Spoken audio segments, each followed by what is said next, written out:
ગુજરાત સરકારે ઔદ્યોગિક નીતિ જાહેર કરી છે। સીએમ ભૂપેન્દ્રભાઈ પટેલે નવી ઔદ્યોગિક નીતિ 2026ની જાહેરાત કરી। નવીન સંશોધનોને પ્રોત્સાહન આપવામાં આવશે। Green hydrogen, aerospace, semiconductor, drone, robotic જેવા ક્ષેત્ર પર વિશેષ ફોકસ આપવામાં આવશે। આ ઉપરાંત મહિલા ઉદ્યોગ સાહસિકોને વિશેષ પ્રોત્સાહન સરકાર આપશે। રોજગાર વધે, ઇન્વેસ્ટમેન્ટ આવે, સાથે પર્યાવરણનું પણ રક્ષણ થાય તે દિશામાં આ પોલિસી જાહેર કરાઈ છે।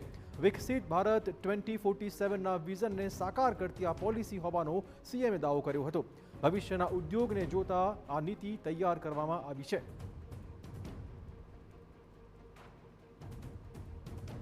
નવી ઔદ્યોગિક નીતિ ગુજરાતને વૈશ્વિક ઔદ્યોગિક શક્તિ તરીકે સ્થાપિત કરવાનો એક રોડમેપ છે।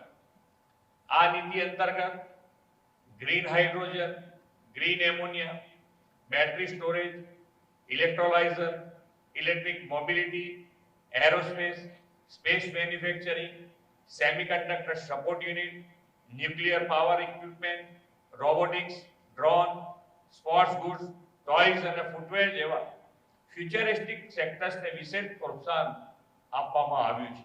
ડેપ્યુટી સીએમ હર્ષ સંઘવીએ રાજ્ય સરકારની નવી ઔદ્યોગિક નીતિ વિશે કહ્યું હતું કે ગુજરાત પ્રથમ એવું રાજ્ય છે જેણે સૌથી વધુ રિસર્ચ ડેવલપમેન્ટ પર વિશેષ ભાર મૂક્યો છે, જેનાથી ઉદ્યોગોને પ્રોત્સાહન મળશે। આ સાથોસાથ નવી ટેકનોલોજીનો વિકાસ થશે અને સંશોધનમાં રસ દાખવતા યુવાનો માટે પણ નવા અવસર પ્રાપ્ત થશે।